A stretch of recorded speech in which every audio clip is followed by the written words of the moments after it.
छठा अध्याय सप्ताह यज्ञ की विधि। श्री शनकादि कहते हैं, नारद जी, अब हम आपको सप्ताह श्रवण की विधि बताते हैं। ये विधि प्राय लोगों की सहायता और धन से साध्य कही जाती है। पहले तो यत्न पूर्वक ज्योतिषी को बुलाकर मुहूर्त पूछना चाहिए तथा विवाह के लिए जिस प्रकार धन का प्रबंध किया जाता है उसी प्रकार धन की व्यवस्था के लिए यत्न करना चाहिए। कथा आरंभ करने में भाद्रपद, आश्विन, कार्तिक, मार्गशीर्ष, आषाढ़ और श्रावण, ये 6 महीने श्रोताओं के लिए मोक्ष की प्राप्ति के कारण हैं। देवर्षि, इन महीनों में भी, इन जो 6 महीने बताए गए हैं, इनमें भी भद्रा, व्यतिपद आदि कुयोगों को सर्वथा त्याग कर देना चाहिए तथा दूसरे लोग जो उत्साही हो उन्हें अपना सहायक के रूप में हमें ग्रहण करना चाहिए। उसके बाद प्रयत्न करके देश देशांतर में यह सबको संवाद भेजना चाहिए कि यहाँ पर कथा होगी। सब लोगों को सपरिवार पधारने के लिए आमंत्रित करना चाहिए। ऐसा हम इसलिए करेंगे ताकि सब तक ये सभी व्यक्तियों तक कथा का लाभ पहुंच पाए और सबको सूचना देने के लिए जिस समय जो साधन उपयुक्त हो, जैसे आज के युग में इंटरनेट है और दूसरे व्यवस्थाएं हैं, या जैसे भी संभव हो ऐसा प्रबंध करना चाहिए ताकि सूचना सबको प्राप्त हो। देश विदेश में विरक्त वैष्णव और हरि कीर्तन के जो प्रेमी हो उनके पास निमंत्रण अवश्य भेजें। उसे लिखने की विधि इस प्रकार बताई गई है। महानुभावों, यहाँ 7 दिनों तक सत्पुरुषों का बड़ा दुर्लभ समागम रहेगा और अपूर्व रसमय श्रीमद् भागवत की कथा वहां वर्णित होगी। आप लोग भागवत रस के रसिक है, अतः श्रीमद् भागवत का जो कथामृत है, इसको श्रीमद् भागवत अमृत के रूप में हम कहते हैं, भागवत अमृता कहते हैं इसको। तो श्रीमद् भागवत अमृता का पान करने के लिए, यानी श्रीमद् भागवत रूपी अमृत का पान करने के लिए प्रेम पूर्वक शीघ्र ही पधारने की कृपा कीजिए। यदि आपको विशेष अवकाश न हो तो भी एक दिन के लिए अवश्य ही कृपा करनी चाहिए, क्योंकि यहाँ एक क्षण भी अत्यंत दुर्लभ है।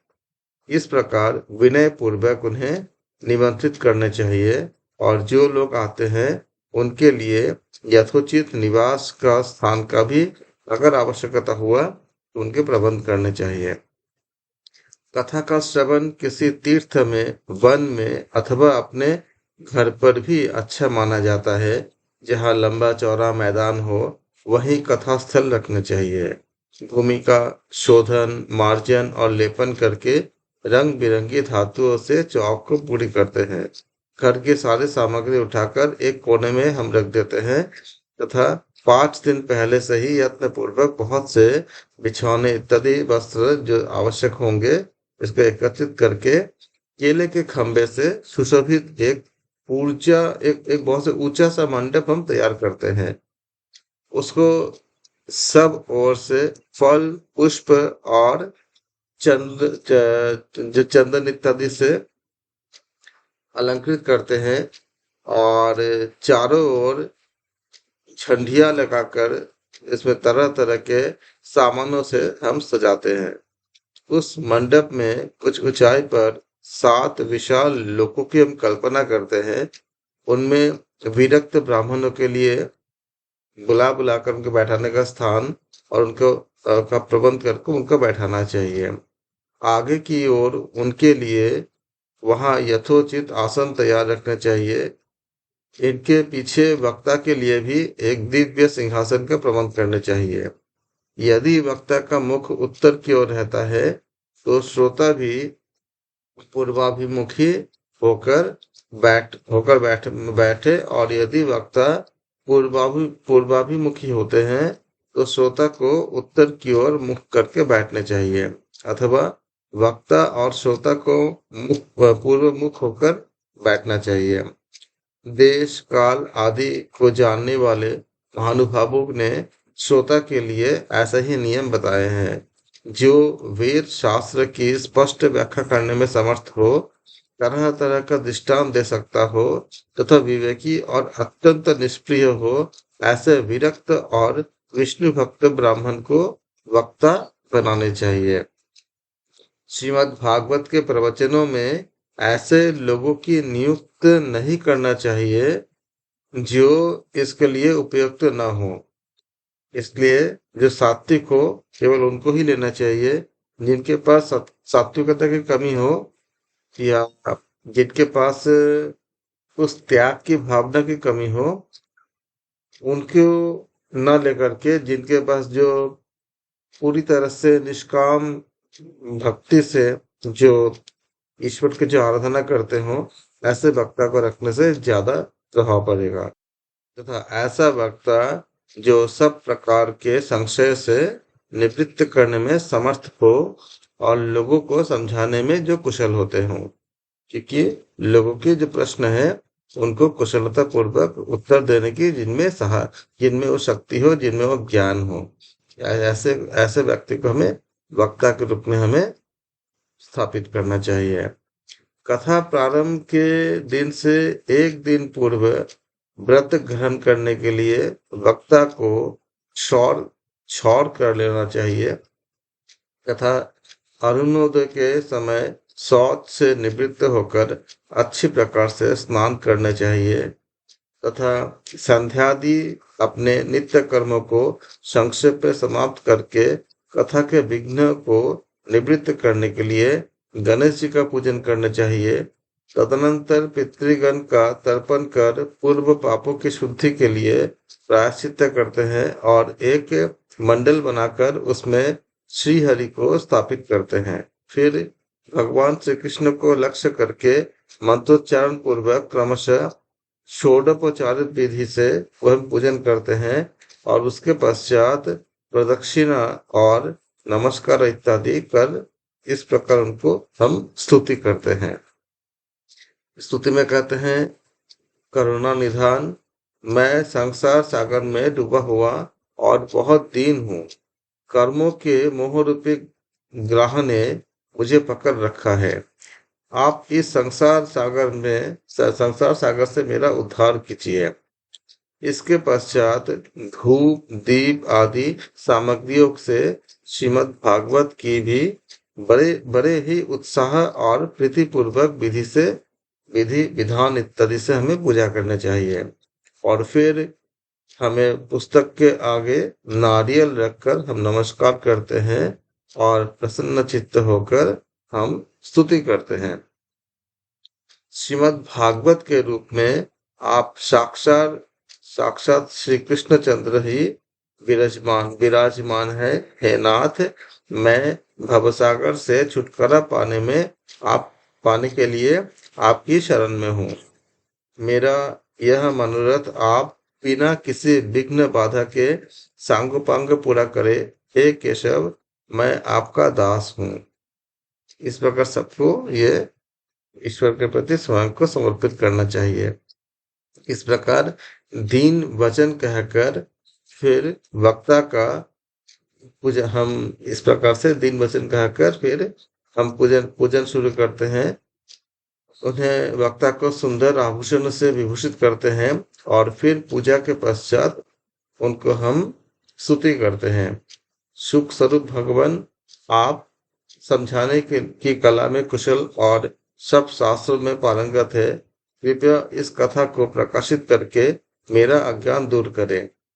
फिर अपने कल्याण के लिए प्रसन्नता पूर्वक उनके सामने नियम संग्रह करे, और 7 दिनों तक यथाशक्ति उनका पालन करें। उनका पालन हमें करना चाहिए। कथा में विघ्न न हो, इसके लिए 5 ब्राह्मणों को और वरण करे, वे द्वादशाक्षर मंत्र द्वारा भगवान के नामों का जाप करे, फिर ब्राह्मण और अन्य विष्णु भक्त एवं कीर्तन करने वालों को नमस्कार करके उनकी पूजा करे और उनकी आज्ञा पाकर स्वयं भी आसन पर बैठ जाए। जो पुरुष लोग संपत्ति, धन, घर और पुत्र आदि की चिंता छोड़कर शुद्ध चित्त से केवल कथा में ही ध्यान रखता है, उसे इसका श्रवण का उत्तम फल प्राप्त होते हैं। बुद्धिमान वक्ता को चाहिए कि सूर्योदय से कथा आरंभ करके साढ़े 3 प्रहर तक के मध्यम स्वर से अच्छी तरह से कथा को व्यवस्थित करे। दोपहर के समय 2 घड़ी तक कथा बंद रखे। उस समय कथा के प्रसंग के अनुसार वैष्णवों को भगवान के गुणों का कीर्तन करना चाहिए। ये ध्यान रखनी है कि कोई व्यर्थ की बातें ना हो। कथा के समय मल मूत्र के वेग को काबू में रखने के लिए अल्पाहार करना सुखकारी होते हैं, इसलिए श्रोता केवल एक ही समय हविष्यान्न इत्यादि भोजन करने चाहिए। यदि शक्ति हो तो 7 दिन अगर वो उपवास भी हम कर सकते हैं, लेकिन अगर शक्ति ना हो और अगर कुछ चिकित्सीय या कुछ मेडिकल कंडीशन हो, उसके अकॉर्डिंग हमें काम करना चाहिए ताकि हमें कोई तकलीफ ना हो। और जिनसे संभव हो सकता है वो अगर चाहे, अगर वो उससे अगर कंफर्टेबल हो, उनके अगर अनुकूल हो, तो दूध घी इत्यादि भी पी करके कथा का श्रवण करे। आशय यह है कि कथा के बीच में कोई व्यवधान की उत्पत्ति ना हो, परंतु स्थान काल और पात्र के अनुसार, जैसे अगर कोई बीमार है या ऐसा कुछ है, तो उनके लिए जो उस समय सही होना चाहिए, उनको अगर जिस प्रकार से वैद्य या चिकित्सक के जो निर्देश होंगे, उनके हिसाब से पालन करना चाहिए। परंतु जो आम लोग हैं, जो स्वस्थ लोग हैं, उनके लिए एक सामान्य नियम है ताकि कथा में विघ्न न हो, लेकिन तब भी अपने स्वास्थ्य का ध्यान रखते हुए जहां तक संभव हो वहां तक हमें उनका पालन करना चाहिए।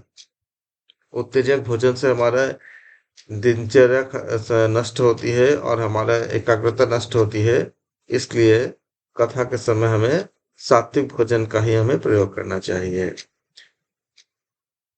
हमें सुखपूर्वक कथा श्रवण करने में मदद करे ऐसा भोजन करना चाहिए। फलाहार या एक समय भोजन करना भी संभव, जिनसे हो सके वो कर सकते हैं, और जिनसे नहीं हो सकता है वो अपने स्थिति के अनुसार सात्विक भोजन को करने की कोशिश करें।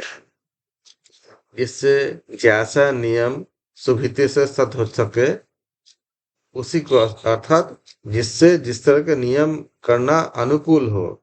अगर कोई बीमार है और चिकित्सक का कुछ अगर रिकमेंडेशन है खाने के लिए, तो वो चिकित्सक के बातों को फॉलो करके ही कथा सुनेंगे, क्योंकि खुद को डिस्टर्ब नहीं करने हैं।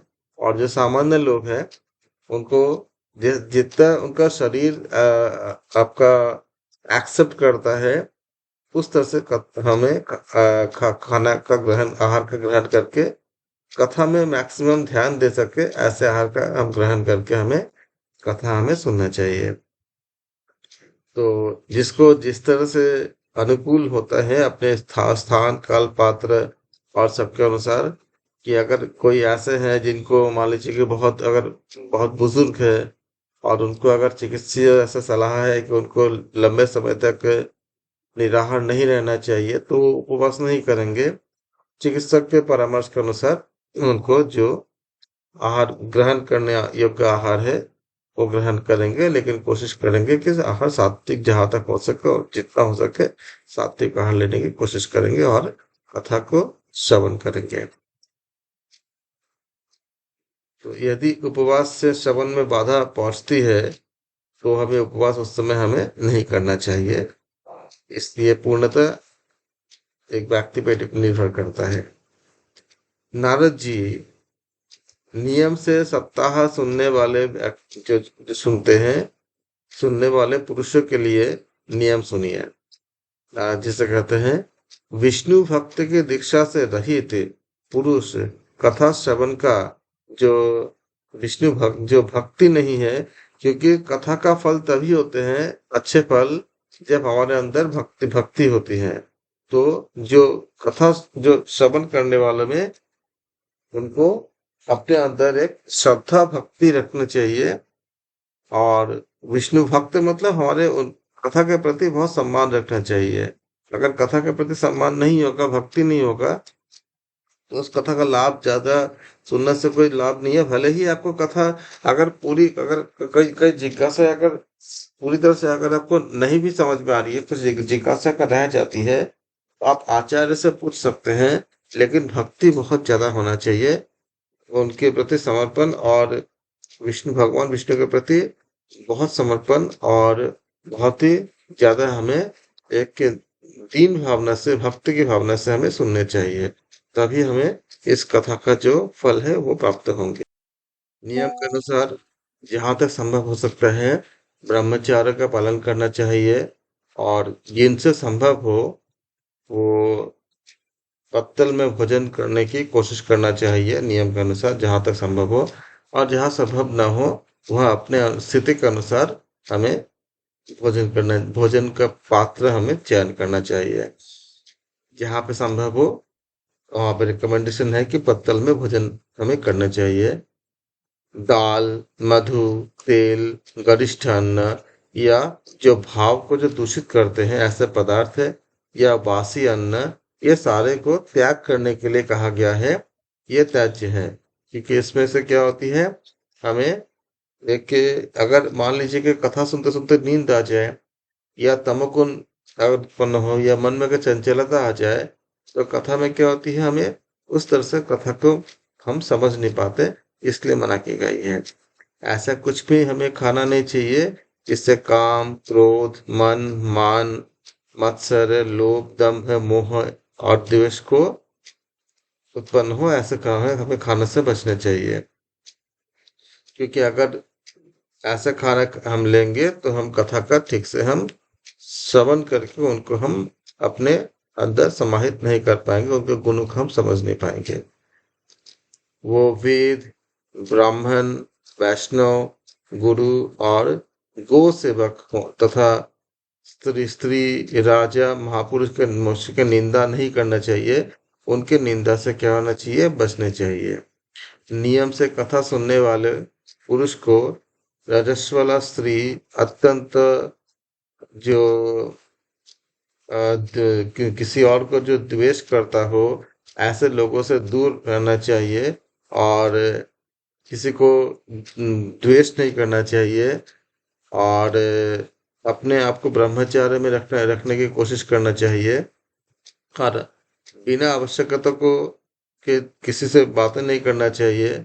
और विशेषकर जो धर्म को और भक्ति को नहीं मानते हैं, उनसे ज्यादा बातें नहीं करना चाहिए, क्योंकि उससे आपका क्या होती है, एकाग्रता भंग होती है। सर्वदा शौच, सत्य, दया, मौन, सरलता सरलता, विनय और उदारता का बर्ताव हमें करने की कोशिश करना चाहिए। यह ऐसे बर्ताव हमें करना चाहिए। धनहीन, क्षय रोगी, या किसी अन्य रोग से पीड़ित ऐसे लोग जो है, जो पुत्रहीन है, ऐसे लोग भी कथा का श्रवण कर सकते हैं। क्योंकि जिनके अंदर अगर किसी हमें कई जन्मों के जो पाप होते हैं उनके कारण भी हमें बहुत से दुख मिलते हैं। इससे क्या होता है कि पाप हमारे क्षय हो जाती है। और ऐसे भी लोग जिनको अलग अलग तरह की जो व्यथाएं हैं, जैसे अगर अगर किसी को अगर संतान की प्राप्ति नहीं होते हैं, या कोई बीमारी से ग्रस्त है, या ऐसे अगर कुछ जो हमारे कर्मों के कारण अगर ऐसा कुछ होता है, तो कहते हैं, कहा गया है कि वह यत्न पूर्वक उनको यह कथा सुननी चाहिए, क्योंकि भक्ति में बहुत शक्ति होती है।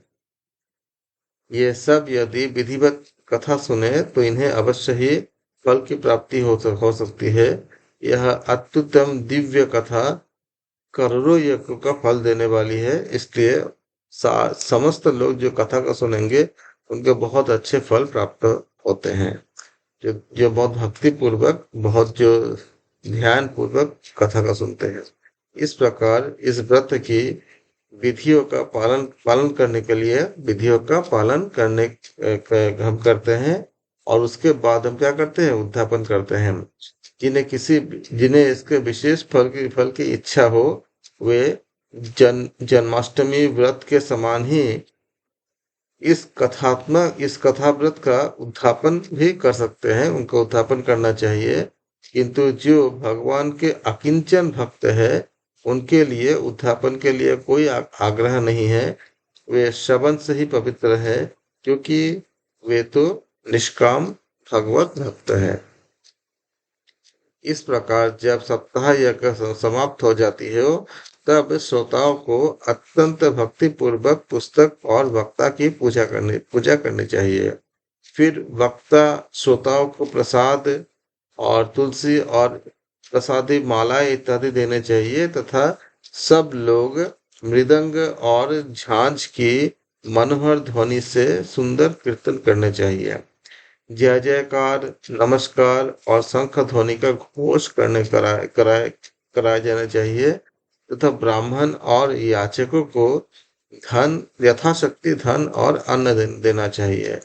श्रोता विरक्त हो तो कर्म की शांति के लिए उनको गीता पाठ करने चाहिए, और गृहस्थ हो तो उनको हवन इत्यादि करना चाहिए। उस हवन में हम ये नियम बताया गया है कि हवन में दशम स्कंध का एक एक श्लोक पढ़कर विधि पूर्वक खीर, मधु, घृत, तिल और अन्न इत्यादि सामग्रियों का आहुति देते हैं, अथवा एकाग्र चित्त से गायत्री मंत्र के द्वारा हम हवन करते हैं, क्योंकि तत्वतः यह महापुराण गायत्री स्वरूप ही है। होम करने की शक्ति न तो उसके फल प्राप्त करने के लिए होम करने की शक्ति न तो उसका फल प्राप्त करने के लिए ब्राह्मण को हवन सामग्री दान करे।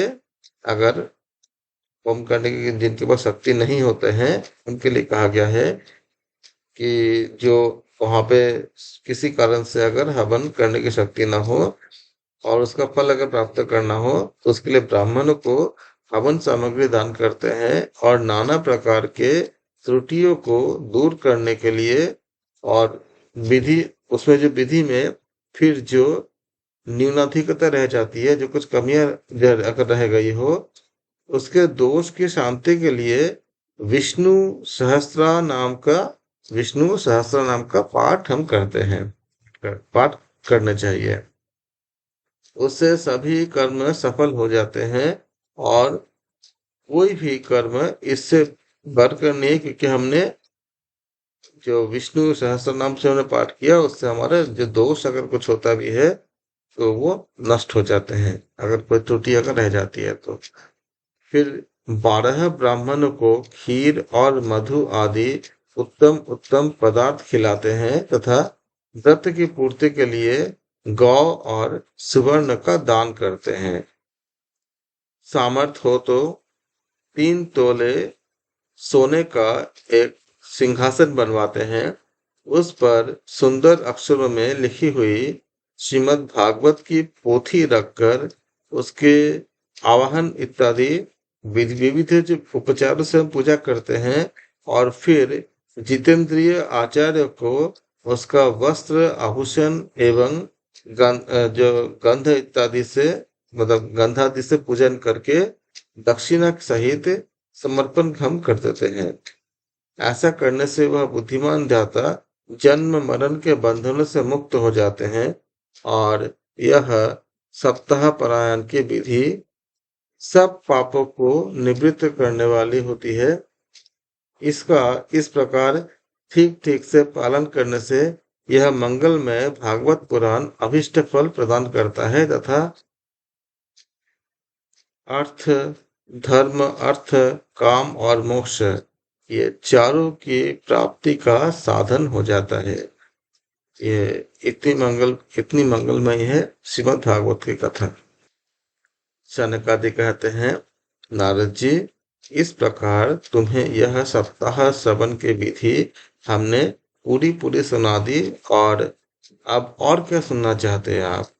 इस श्रीमद् भागवत से भोग और मोक्ष दोनों ही हाथ लग जाते हैं। सूत जी कहते हैं, शौनक जी, यो कहकर महामुनि सनकादि ने 1 सप्ताह तक विधि पूर्वक इस सर्व पाप नाशिनी परम पवित्र तथा भोग और मोक्ष प्रदान करने वाली भागवत कथा का प्रवचन किया। सब प्राणियों ने नियम पूर्वक इसे श्रवण किए। इसके पश्चात उन्होंने विधि पूर्वक भगवान पुरुषोत्तम की स्तुति वंदना प्रारंभ किए, अर्थात स्तुति वंदना किए। कथा के अंत में ज्ञान, वैराग्य और भक्ति को बड़ी पुष्टि मिली, जो जिसकी चर्चा हम शुरू से कर रहे थे। और वे तीनों एकदम तरुण होकर सब जीवों के चित्त अपनी ओर आकर्षित करने लगे। अपना मनोरथ को पूरा होने से नारद जी को भी बहुत प्रसन्नता प्राप्त हुई। उनके सारे शरीर में रोमांच हो आया और वे परमानंद से पूर्ण हो गए। इस प्रकार कथा का श्रवण कर भगवान के प्यारे नारद जी हाथ जोड़कर प्रेम गदगद वाणी से सनकादि से कहने लगे। नारद जी ने कहा कि मैं धन्य हूँ, आप लोगों ने करुणा करके मुझे बहुत ही अच्छे से, नारद जी कहते हैं कि आप लोगों ने मुझे करुणा करके बहुत ही बड़ा अनुग्रहित किया। ऐसे हमें कथा को हमें श्रवण करने को अवसर प्राप्त किए। और नारद जी कहते कि आज मुझे सर्व पाप हरि भगवान श्री हरि की ही प्राप्ति हो गई ये कथा सुनकर। हे तपोधन, श्रीमद् भागवत श्रवण ही इतनी भागवत श्रवण से नारद जी को इतनी ज्यादा शांति मिला, इतनी ज्यादा अच्छी भावना प्राप्त हुए। नारद जी कहते कि जैसे मुझे ऐसा लग रहा है कि जैसे मुझे हरि ही हमें हमें प्राप्त हो गया, ऐसा मानता हूँ, ऐसा नारद जी कहते हैं। क्योंकि इसके श्रवण से बैकुंठ लोक, गोलक लोक बिहारी श्री कृष्ण की प्राप्ति होती है। सूत जी कहते हैं कि शौनक जी, वैष्णव श्रेष्ठ नारद जी योग ऐसा कह ही रहे थे कि वहां घूमते फिरते योगेश्वर सुखदेव जी आ गए। कथा समाप्त होते ही व्यास नंदन श्री सुखदेव जी वहां पधारे। 16 वर्ष की सी आयु आत्मलाभ से पूर्ण ज्ञान रूपी महासागर का संवर्धन करने के लिए चंद्रमा के समान वे प्रेम से धीरे धीरे श्रीमद् भागवत का पाठ कर रहे थे। परम तेजस्वी सुखदेव जी को देखकर सारे सभासद तुरंत खड़े हो गए और उन्हें एक ऊंचा आसन पर उनको बैठाया गया। फिर देवर्षि नारद जी कहने लगे, देवर्षि नारद जी ने उनको प्रेम पूर्वक उनका पूजन किए। उन्होंने सुख पूर्वक बैठकर कहा, आप लोग मेरी निर्मल वाणी सुनिए। तब सुखदेव जी कहेंगे, रसिक एवं भावुक जन, यह श्रीमद् भागवत वेद रूप कल्प वृक्ष परिपक्व फल है। श्री सुखदेव सुख के मुख से यह वाक्य सुन के, अर्थात सुख के मुख का संयोग होने से यह अमृत रस से परिपूर्ण है। आप जानते हैं कि जो सुख होते हैं, जो तोते होते हैं, उनका एक लक्षण होते हैं कि तोता उसी फल को ही चोंच मारेगा जो बहुत ही अच्छा परिपक्व और पका हुआ हो, जो रसीला हो, जो स्वादिष्ट हो। उसके अलावा जो दूषित होता है उस फल को वो चोंच नहीं मारता। यह सामान्य सुख का लक्षण है। तो सुखदेव जी उसी बात को ही अपने मुख से बोलते हैं जो बहुत अमृत रस से परिपूर्ण हो, अर्थात जो उत्तम फल देने वाला हो। क्योंकि वो सुखदेव जी, उससे हम इनके तुलना करते हैं कि जिस प्रकार से एक सुख पक्षी का लक्षण होता है कि केवल परिपक्व और बहुत ही स्वादिष्ट फल को ही वो चोंच मारेगा, किसी और को नहीं वो अपने मुख में ग्रहण नहीं करेगा। उसी प्रकार सुखदेव जी ऐसे ही वाणी को अपने मुख से बोलेंगे, जो बहुत ही ज्यादा अमृतमयी हो, जो बहुत ही ज्यादा हमारे जीवन को, हमारे पापों को नष्ट करने वाला और हमें सुख और शांति प्रदान करने वाला श्री कृष्ण को हमें हमें जो हमें हमें प्राप्त कराता हो और जो हमें मोक्ष की तरफ ले जाते हैं। इसलिए इन्होंने भागवत कथा का श्री सुखदेव जी हमें बार बार हमको श्रवण कराते हैं। इसलिए श्री सुखदेव जी कहते हैं कि श्रीमद् भागवत कथा यह रस ही रस है। इसमें ना तो कोई छिलका है और ना गुठली। जैसे अगर आप जूस लेते हो, जैसे किसी फल का जूस, जैसे मौसम्बी का जूस लिया आपने या अनार का जूस लिया, तो जूस में क्या होती है, कोई भी दाना छिलका कुछ गुठली कुछ नहीं होता। जैसे आपने आम का, अगर आपने खाली आम को निचोड़ के अगर उसका अगर रस लिया तो उसमें खाली रस होते हैं। इसी तरह से श्रीमद् भागवत में केवल रस ही रस है, केवल शांति ही शांति है। यह इसी लोक में सुलभ है। यह बार बार बताया जाता है, यह इसी लोक में सुलभ है। जब तक शरीर में चेतना रहे तब तक आप लोग बार बार इसका पान कीजिए। महामुनि व्यासदेव ने श्रीमद् भागवत महापुराण की रचना की है। इसमें निष्कपट निष्काम परम धर्म का निरूपण है। इससे शुद्ध अंतकरण सत्पुरुषों के जानने योग्य कल्याणकारी वास्तविक वस्तु का वर्णन है, जिससे तीनों पापों की शांति होती है। इसमें क्या होती है, तीनों पापों की त्रिताप जिसे कहते हैं शांति होती है। इसका आश्रय लेने पर जो, अगर मान लीजिए कि हमें वेद इत्यादि या बड़े बड़े दर्शन अगर हमको समझ में नहीं आ रहे हैं, उनके व्याकरण और या अन्य किसी कारण से अगर हमारे समझने की क्षमता में उतनी अगर प्रखर नहीं है, तो हम अगर श्रीमद् भागवत का अगर श्रवण करेंगे तो हमें वो सारे हमें फल और पुण्य प्राप्त होंगे। जब कभी पुण्यात्मा पुरुष इसके श्रवण की इच्छा भी करते हैं, तभी ईश्वर अविलंब उनके हृदय में अवरुद्ध हो जाते हैं, खाली इच्छा करने की बात से। यह भागवत पुराणों का तिलक और वैष्णवों का धन है। इसमें परमहंसों के प्राप्य विशुद्ध ज्ञान का ही वर्णन किया गया है। इसमें ज्ञान, वैराग्य और भक्ति के सहित निवृत्ति मार्ग को प्रकाशित किया गया है। जो पुरुष भक्ति पूर्वक इसके श्रवण, पठन और मनन में तत्पर रहते हैं, वह मुक्त हो जाते हैं। यह रस स्वर्गलोक, सत्यलोक, कैलाश और वैकुंठ में भी नहीं है। इसलिए भाग्यवान श्रोताओं, आप सब इसका खूब पान करो, अर्थात खूब सेवन करो। इन्हें कभी भी मत छोड़ो। जीवन भर श्रीमद् भागवत को अपने जीवन के साथ हमेशा एक अभिन्न अंग के रूप में हमें लगा के रखना चाहिए। सूत जी कहते हैं कि श्री सुखदेव जी इस प्रकार सूत जी कह रहे हैं कि श्री सुखदेव जी इस प्रकार कह ही रहे थे कि उस सभा के बीचों बीच प्रहलाद, बलि, उद्धव और अर्जुन आदि पार्षदों के सहित साक्षात श्री हरि प्रकट हो गए। तब देवर्षि नारद ने भगवान और उनके भक्तों की यथोचित पूजा की है।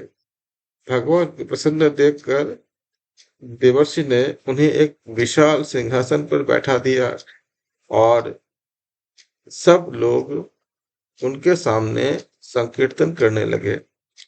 उस कीर्तन को देखने के लिए श्री पार्वती जी सहित महादेव जी और ब्रह्मा जी भी आए थे। कीर्तन आरंभ हुआ। प्रहलाद जी ने तो चंचल गति अर्थात फुर्तीले होने के कारण करताल बजाने लगे और उद्धव जी झांझे उठा ली। देवर्षि नारद वीणा की ध्वनि करने लगे। स्वर विज्ञान अर्थात ज्ञान गान विद्या में कुशल होने के कारण अर्जुन राग आलाप में लगे। इंद्र ने मृदंग बजाना शुरू किया। सनकादि बीच बीच में जय घोष करने लगे और इन सबके आगे सुखदेव जी की तरह तरह की सरस अंगभंगी करके भाव को बताने लगे। इन सबके बीच में तेजस्वी भक्ति, ज्ञान और वैराग्य नटों के समान नाचने लगे। ऐसा अलौकिक कीर्तन देखकर भगवान प्रसन्न हो गए और इस प्रकार कहने लगे कि मैं तुम्हारी इस कथा और कीर्तन से बहुत प्रसन्न हूँ। तुम्हारे भक्ति भाव ने इस समय मुझे अपने वश में कर लिया है, अतः तुम लोग मुझसे वर मांगो। भगवान के ये वचन सुनकर सब लोग बहुत प्रसन्न हुए और प्रेमार्थ चित्त से भगवान से कहने लगे कि भगवान, हमारी यह अभिलाषा है कि भविष्य में भी जहाँ कहीं सप्ताह कथा को वहां आप इन पार्षदों सहित अवश्य पधारे। हमारा यह मनोरथ पूर्ण कर दीजिए। हमारा यह मनोरथ पूर्ण कर दीजिए।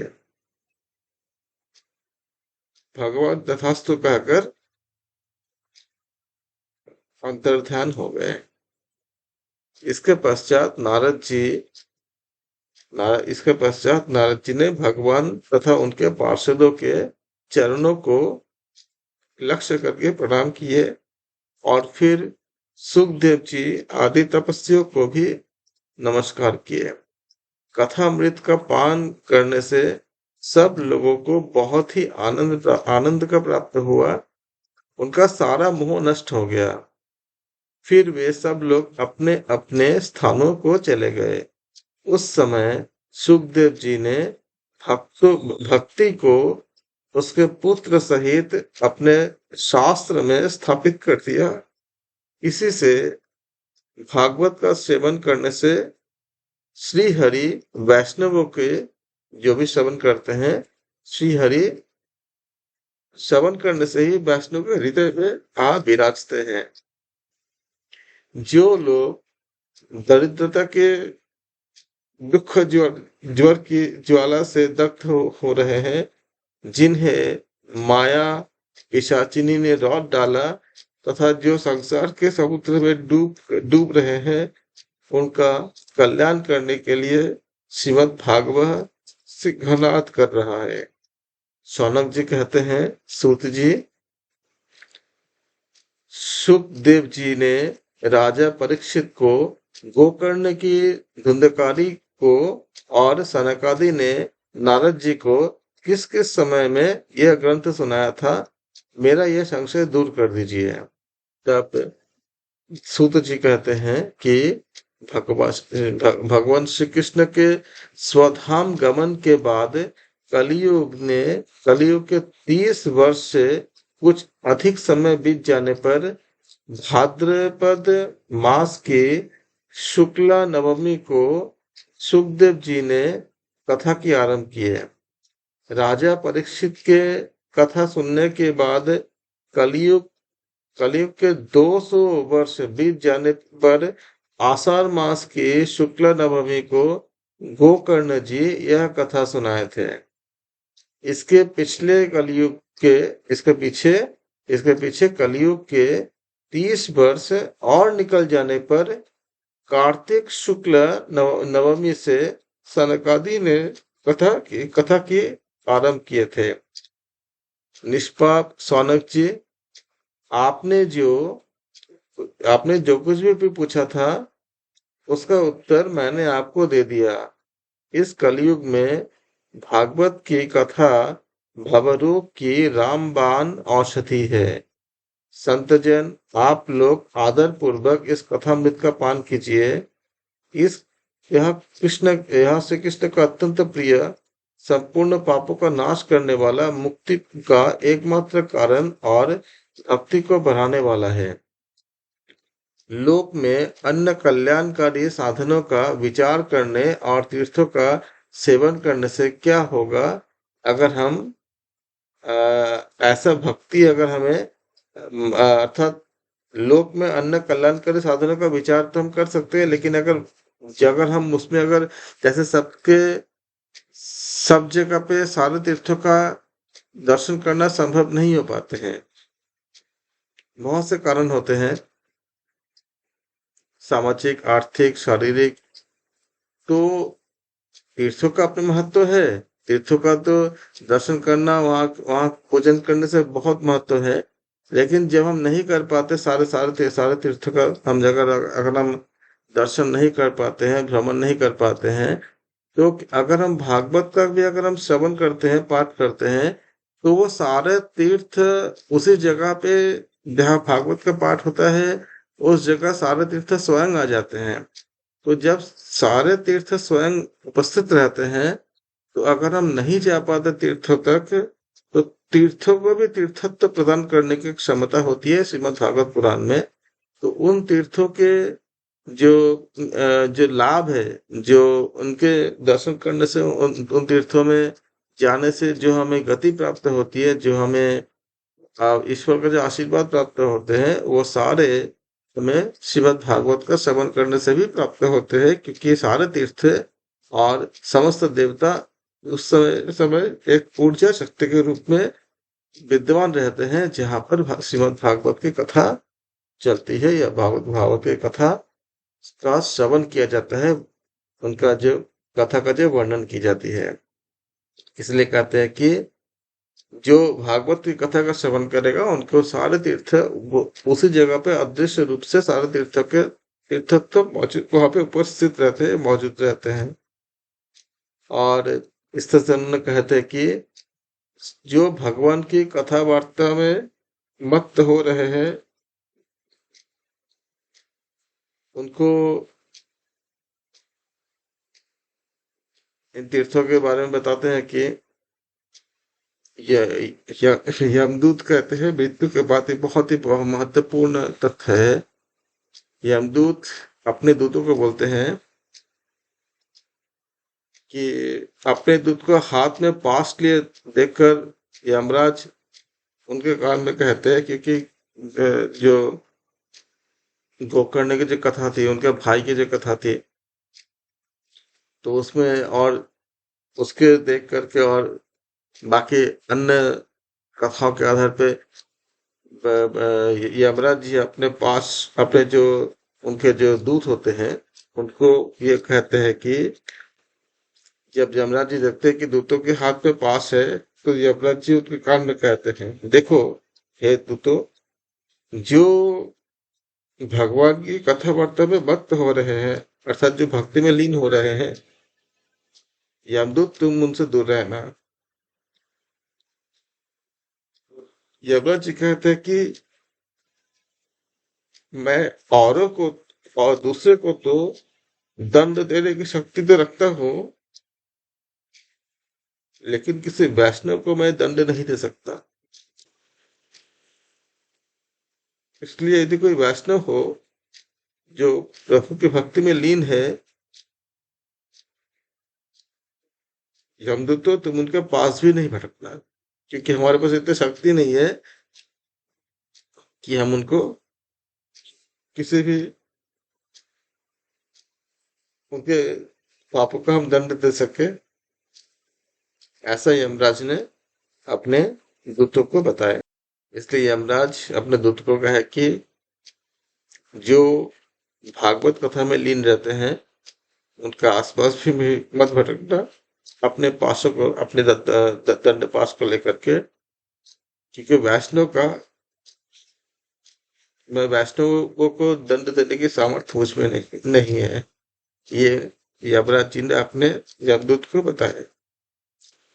इस आसार संसार में विषय रूप विष की आसक्ति के कारण व्याकुल बुद्धि वाले पुरुषों अपने कल्याण के उद्देश्य से आधे क्षण के लिए भी इस सुख कथा रूप अनुपम सुधा कथा का पान करो। भाइयों, अन्य कार्य के अन्य नकारात्मक कारक में समय को नष्ट करने से बहुत ज्यादा अच्छा है कि कान में कथा कान में सदैव प्रवेश करता रहे, क्योंकि इससे क्या होती है, हमें मुक्ति मिलती है। इस बात का साक्षी राजा परीक्षित है। श्री सुखदेव जी ने प्रेम रस के प्रवाह में स्थित होकर इस कथा को वर्णन किए, इस कथा को कहे कहे थे उन्होंने। इसका जिसके कंठ से संबंध हो जाता है वह वैकुंठ का स्वामी बन जाता है। शौनक जी, मैंने अनेक शास्त्रों को देखकर आपका यह परम गोप्य रहस्य अभी अभी सुनाया है। सब शास्त्रों के सिद्धांतों का यही निचोड़ है। संसार में इस शुक्र शास्त्र से अधिक पवित्र और कोई वस्तु नहीं है। अतः आप लोग परमानंद की प्राप्ति के लिए इस द्वादश स्कंध रूप रस का पान करें। जो पुरुष नियम पूर्वक इस कथा का भक्ति भाव से श्रवण करता है और जो शुद्ध अंतःकरण भगवत भक्तों के सामने इसे सुनाता है, वे दोनों ही विधि का पूरा पूरा पालन करने के कारण इसका यथार्थ फल को प्राप्त करते हैं। उनके लिए त्रिलोकी में कुछ भी असाध्य नहीं रह जाता। इस प्रकार श्रीमद् भागवत महत्व समाप्त होते हैं। हरिओम तत्सत। यहाँ हम ये कथा हमारे आज एक खंड समाप्त हुए। कल से हम शुरू करेंगे श्रीमद् भागवत पुराण प्रथम स्कंद। आप सबका बहुत बहुत धन्यवाद।